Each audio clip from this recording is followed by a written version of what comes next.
മലയാളി പ്രേക്ഷകർ ഇപ്പോൾ കൊല്ലത്ത് നിന്നറിയുന്നത് വളരെ ഞെട്ടിക്കുന്നൊരു വാർത്ത തന്നെയാണ്. സംശയത്തിൻ്റെ പേരിൽ ഭാര്യയെ കഴുത്തിൽ ഷോൾ മുറുക്കി കൊലപ്പെടുത്തിയ കേസിൽ പ്രതിക്ക് ജീവപര്യന്തം ലഭിച്ച വാർത്ത. ജീവപര്യന്തവും തടവും 1,00,000 രൂപ പിഴയും വിധിച്ചു. പിഴ ഒടുക്കിയില്ലെങ്കിലും 6 മാസം കൂടി തടവ് അനുഭവിക്കണമെന്ന് പറഞ്ഞു. പുനലൂർ മണിയാറയിൽ മഞ്ജു കൊലക്കേസിൽ പ്രതിക്ക് കൊല്ലം 4-ാം സെഷൻസ് കോടതി ജഡ്ജി CM സീമ ജീവപര്യന്തം തടവും പിഴയും ശിക്ഷയും വിധിച്ചത്. 2022 ഈ സംഭവം. 2022 ഫെബ്രുവരി 9 കേസിനാസ്പദമായ സംഭവം അരങ്ങേറിയത്. മണിയാറിൽ വാടകയ്ക്ക് താമസിച്ചിരുന്ന ഇടക്കുന്ന മുളവെട്ടിക്കോണം മഞ്ജു നിവാസിൽ മഞ്ജുവാണ് കൊല്ലപ്പെട്ടത്. 36 വയസ്സായിരുന്നു മഞ്ജുവിന്. സംഭവത്തിൽ ഭർത്താവ് മണികണ്ഠനെ 42 വയസ്സുള്ള വ്യക്തിയെ പോലീസ് അന്ന് തന്നെ അറസ്റ്റ് ചെയ്തിരുന്നു. വർഷങ്ങൾ നീണ്ട വിചാരണയ്ക്കൊടുവിലാണ് കോടതി വിധി ദൃക്സാക്ഷികളില്ലാതിരുന്ന കേസിലും സാഹചര്യ തെളിവുകളുടെ ശാസ്ത്രീയ തെളിവുകളുടെയും അടിസ്ഥാനത്തിൽ ശിക്ഷ വിധിച്ചത്. മഞ്ജുവിൻ്റെ മക്കൾക്ക് വിക്ടിം കോമ്പൻസേഷൻ ആക്ട് പ്രകാരം ധനസഹായം ലഭ്യമാക്കണമെന്ന് വിധിന്യായത്തിൽ പറഞ്ഞു. മഞ്ജുവിൻ്റെയും മണികണ്ഠൻ്റെയും പ്രണയവിവാഹമായിരുന്നു. വിവാഹത്തിന് പിന്നാലെ മണികണ്ഠന് മഞ്ജുവിനെ സംശയമായി.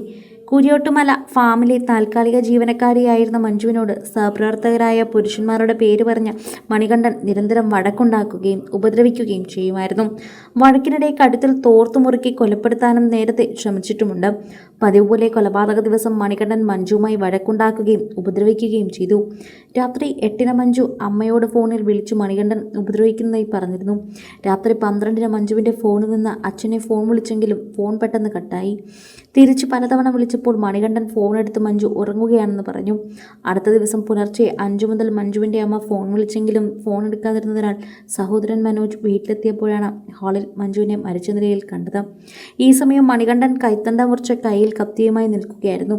മഞ്ജുവിനെ കൊലപ്പെടുത്തിയതായി രാത്രി തന്നെ അയൽക്കാരെയും മഞ്ജുവിൻ്റെയും സഹപ്രവർത്തകരെയും മണികണ്ഠൻ ഫോൺ വിളിച്ചു. അങ്ങനെ തന്നെ പറയുകയും ചെയ്തിരുന്നു. മദ്യപിച്ച് വഴക്കുണ്ടാക്കുന്ന ദിവസങ്ങളിൽ ഇങ്ങനെ വിളിക്കുന്നതും കൊല്ലുമെന്ന് പറയുന്നതും പതിവായതിനാൽ ആരും മൈൻഡാക്കിയില്ല. പുലർച്ചെ സഹോദരത്തെ പരിശോധിച്ചപ്പോൾ നാട്ടുകാരും കൊലപാതക വിവരം അറിയുന്നു. Punalur police inspector T. Rajesh Kumar അന്വേഷണം നടത്തി കുറ്റപത്രം സമർപ്പിച്ച കേസിൽ 26 സാക്ഷികളെ വിസ്തരിച്ചു.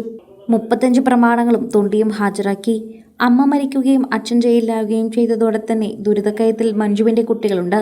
മഞ്ജുവിൻ്റെ വേർപാടോടെ കുടുംബവും നിലയില്ലാ കയത്തിലായി. ഇപ്പോൾ ജപ്തി ഭീഷണിയും. മഞ്ജുവിൻ്റെ മക്കളെ സംരക്ഷിച്ചിരുന്നത് മഞ്ജുവിൻ്റെ അമ്മയും അച്ഛനുമായിരുന്നു. അച്ഛൻ അർബുദം ബാധിച്ചു മരിച്ചു.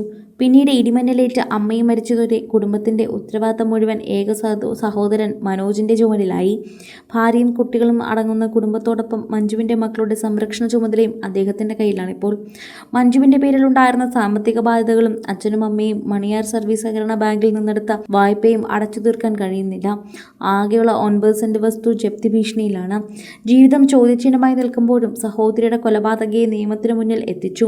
ഉചിതമായ ശിക്ഷ വാങ്ങിച്ചു കൊടുത്ത ആശ്വാസത്തിൽ മാത്രം കഴിയുകയാണ് സഹോദരൻ മനോജ്.